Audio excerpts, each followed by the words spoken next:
Welcome back. I'm Uday Pratap Singh. You're joining us on NewsX. India's push towards world-class infrastructure is reshaping the nation. From highways through mountains to hydroelectric projects and railway tunnels, development is moving at an unprecedented pace. But every few years, another tunnel tragedy reminds us of the human cost behind these ambitious projects. The latest incident is from Sikkim, where a tunnel collapse at the Teesta Stage 6 hydroelectric project has claimed at least 11 lives, while several workers remain trapped as rescue operations continue. The project, designed to generate 500 megawatts of clean energy from the Teesta River, is one of India's major hydroelectric ventures in this fragile Himalayan region. According to reports, the disaster began when excavations struck methane-bearing rock formations, triggering an explosion, followed by a gas leak and a tunnel collapse. Rescue teams from the NDRF, SDRF, Sikkim police and other agencies continue to battle hazardous conditions, including unstable debris and toxic gases. In a race against time, the tragedy has once again revived memories of the Silkyara tunnel collapse in Uttarakhand, where 41 workers remained trapped for 17 days, and the Telangana tunnel accident earlier this year that claimed 8 lives. Together, these incidents point towards a troubling pattern. As investigations begin, several critical questions demand answers. India undoubtedly needs better infrastructure and renewable energy projects. But development cannot come at the cost of preventable human lives. Well, joining us to discuss this story further is Major General Rajan Kochar, defense analyst. We also have Dr. Harak Patel, former NDRF officer, live with us. Debayan Das, civil engineer, also joins the broadcast. Major General Kochar, is this a preventable tragedy that has occurred in Sikkim? And what is complicating the rescue and relief, according to you? Thank you very much, Uday. And first of all, my condolences to the people who have lost their life in this tragedy. Because you see, it's rather unfortunate, because if you look at the underground construction in India today, especially these kind of projects in the construction tunnel, there is a problem because workers are confined in a very limited space. There is an oxygen deficiency here. Toxic gases can be released, as we have seen this accident since the explosion has taken place. And the point here is, I'll just discuss these issue in the 3 parts to actually answer your question.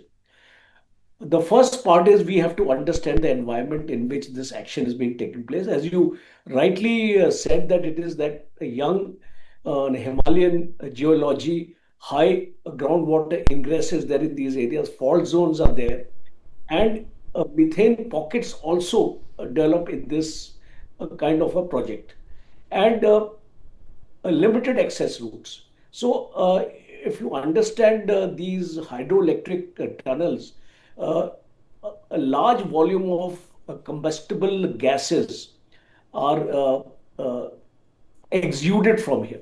And the danger is that they don't find a place to escape, because in case an accident takes place, like we have seen the carbon monoxide gas has been emitted here, that a tunnel is so enclosed space that there is no way these gases can escape here. So there is a toxic environment which has been created here. And when you use this kind of equipment, we have an engineer here who will explain it better.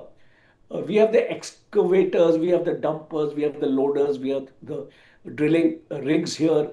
The diesel generators. See, I have always been of this opinion that whenever we do this kind of excavation, we need to have a kind of electrical energy, those kind of equipments to be used, where we are not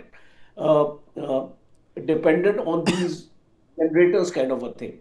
And in carbon monoxide, you see what happens. It is colorless, odorless. You really don't come to know, because we have seen in the army also, in the high altitude areas where we use Bukharis and all those things, we have lost our men inside their tents and accommodation, where the carbon monoxide poisoning has taken place. And I think there is a need now, because you actually mentioned that earlier incident also in Uttarakhand, and also there was also a similar incident in the northeast also, earlier also. And I think a couple of years back we discussed in your program. So I think the challenges with the NDRF will face here, because you talked about the rescue here.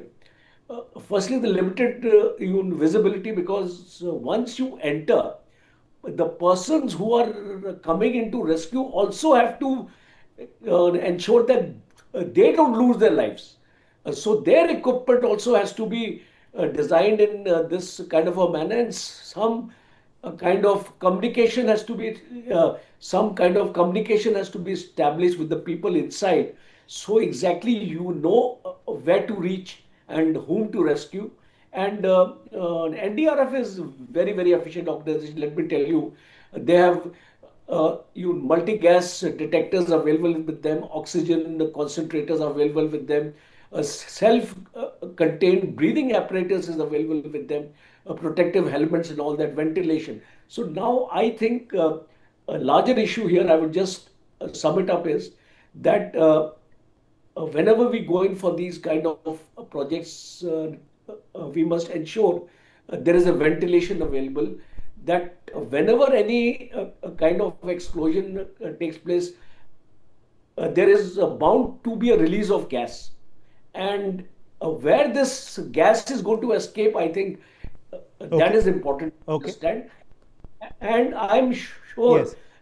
with the kind of effort the NDRF is going to put in, we will be able to rescue most of the people Dr. inside. Dr. Patel, let me draw you in here as well now on this, rescue and relief operation. What is it making it so complicated? Is it the gas that has been released?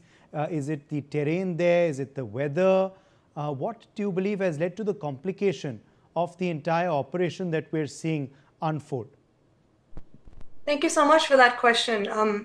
First of all, I'd like to say that our hearts go out to all those that are being affected by this tragedy, and we pray for their speedy safety. Regarding your question, I'll first like to put forward that when it comes to tunnel structure stability, there are three main factors that affect the stability of tunnel structures. That includes geological factors, it includes environmental factors, and it includes structural factors.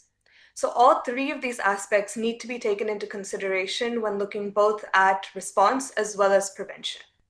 Now, the government of India, the Ministry of Road, Transport and Highways has released a prevention and mitigation for road tunnel collapses guideline, which gives us the details on the safety measures that need to be taken place in order to avoid such tragedies, both in the sense of the collapse of the tunnel itself, and especially additionally, the safety of the workers who are working in these tunnels for their construction. Along with this, there's also the disaster management plan, which gives us an idea of how to respond to such tragedies that come. And it involves including from the planning stage, design stage to execution and response as well. Now, when we look at preventive measures that actually support ensuring that such tragedies do not happen and that the workers have the right tools, the right technologies needed to survive and escape such collapses. Once again, we look back at those three factors that we have to take into consideration: geological, environmental, and structural. Now, especially when looking at geological and environmental, you have to understand that every state, every region, every district, the more local you go, the more different the factors are. So these plans, these actions that need to be implemented need to be as local as possible and as context specific as possible. And apart from that, the most common, not most common, but the standard measures that can also be taken include technologies such as, like Sir mentioned as well, self-contained self-rescuers. So these are oxygen packages for the workers who are in the tunnels, refuge chambers that are built within, emergency extraction tubes. These sort of factors are support directly for the workers. And the key point here is that this is not a one-time choice, not a one-time decision and one-time implementation. Your tunnel grows as you construct it. It increases the distance between the safe space and where the workers are. So these refuge chambers, the amount of oxygen available in these self-contained self-rescuers needs to be updated based on how far your workers are from safety. And adding to this, when looking at geological aspects, early warning systems for geohazards is very, very important. Here we see landslides affecting tunnels. You see rocks affecting these tunnel structures. And so geological early warning systems are very important that are placed at places which are vulnerable. The Sikkim State Disaster Management Authority has done a vulnerability assessment and seen that landslides are of the highest risk, highest loss and damage that are occurring in Sikkim. And so taking that into consideration, knowing where these vulnerable spots are the most, knowing how construction is affecting these spaces as well to make it even more vulnerable, all of these factors need to be taken into consideration. We have local safety response teams. They should be involved in the planning of the safety of these construction teams, these construction sites. They should be aware of the location, how these response teams are going. If they are aware of the construction site, they can be quicker in their sense of response, as well as sharing their safety tips and their safety measures as well. So it calls for a full-rounded, multidimensional, multifactorial assessment and action is what we're calling for. Okay, let me in fact quickly take that to you as well, Debayan Das, now on this very tragic incident that is playing out in Sikkim. How do you react to what has happened there? What do you believe potentially caused this? Could it have been prevented if action was taken earlier? And also, now the rescue and relief operation as well. It's eerily similar to what happened in Silkyara as well. Many are comparing it to that. Would you also compare it to that? And what is complicating the situation in Sikkim? Firstly, my condolences to the families which have been affected, the people who were working there. And as Ms. Patel said, that the geological factors of the region also depend on this. The place where the Tista River basin rests it's a seismically active region with fragile rock formations. Under those regions are our Earth's tectonic plates, which are getting affected by the tunneling which is happening. The tunnel which we are talking about here, where the incident happened, it's added 3 of phase 4B. I believe you all have the diagram and the picture of the place. The tunnel is divided into 2 parts, basically. The 2 parts serve as a waterway from the river. It's basically why we call it a run of the river hydraulic development. It doesn't take water from the river and reservoir it. It takes the actual flow of the river and then it turns it into hydroelectric energy. So under these tunnels are our Earth's very sensitive tectonic plates, and these have very small, what do you call it, very sensitive points where if struck or where if touched with any machinery, it can cause blasts like this. From what I have heard is it was a methane blast inside the tunnels, I guess. Yes. No? Yes. Yeah, it's because of that. Basically, what added 3 phase B in the picture, if you can show the people, Yeah, we are showing that. the added 3 part is, you can see a horizontal part there. That part serves as a way to service the tunnel, and it also serves as a part to take out the gases from there. It's basically an exhaust. So if that is blocked, then it would create a big problem for the whole thing to function. Yeah. And it probably caused a landslide because of that too, since it's a mountainous region and large number of workers were trapped inside, I guess. Indeed. Yes, indeed. And Major General Kocher, the fact, of course, now the moot point coming out though is that obviously we need our development. We need infrastructure projects. We need such renewable energy projects as well. But, development needs to be balanced out as well with nature. It cannot come at the expense of nature. It cannot come at the We can cost. balance ourselves with nature, but Yes. can we predict nature? Deban, I'll just come to you in a second. Major General Kocher is answering that. Major General Kocher, how do we ensure that development does not come at the cost of human lives? That's a very important question because, there is a difference between necessity and risk because both are complementary to each other. So, though Harak has mentioned in a fairly detailed textbook manner, I would like to tell you the ground realities. And my first part is whenever such missions are undertaken, we have to have highly trained people. And the second is the response time. So now what happens is that when you are going and constructing a tunnel, I think the first and foremost thing is, and it was mentioned by her also, the localized approach, the local people who are available at that point of time.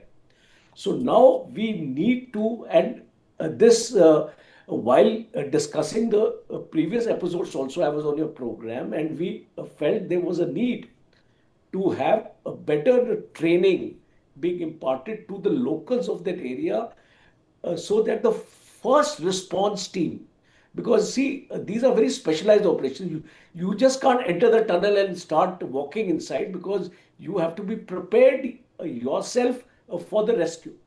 And a second important aspect is technology, which I think she also made a brief mention about it. Technology, we unfortunately are not. We talk about technology. Yes, we say XYZ is available and we can do that. But are we really you is assimilating that technology into our systems? Because you see, in the army also, in the armed forces also, we talk about technology, how the legacy equipment has to be transformed into the modern equipment and the technology has to be there. But are we doing that thing sufficiently? Because the people also have to understand the technology who are going to go inside. And if you see the international episodes also, there was a similar episode in Milan in 2010. Switzerland also, there was a similar kind of episode. And even these countries have now geared up with their own systems. So I think though NDRF has got localized units, I don't know at what proximity this localized unit was available. And one important aspect, which I actually mentioned earlier also there, was that the workers don't realize that they are being poisoned actually, because it is an odorless and a smokeless kind of a gas, and they may think that it is they're getting actually fatigued due to their normal working, but actually they are being poisoned. And they, even if they have the kits with them to protect them, at times it becomes too late. So I think we need to have some kind of sensors inside, some kind of a system inside to actually forewarn us. And these sensors have to be based on artificial intelligence. They have to be sort of connected with those response teams also, because early warning, even a siren of that kind, that anything happening, you see, like in a ammunition storage. I'll give you an example, being an ammunition officer myself. In our ammunition storage, even if there is a spark, we have a sensor available which straight away goes off and gives an early warning. and we have those kind of sprinklers available, and automatically the fire extinguishing action takes place. So possibly in the tunnel technology, I'm not an expert of tunnel technology, but I think this would be required there. Okay. You would like to have those kind of early warning systems Right. available to you. All right. Okay. I'll have to leave it at that. My thanks to our guests for joining us. Let's slip into a short break. We're totally out of time.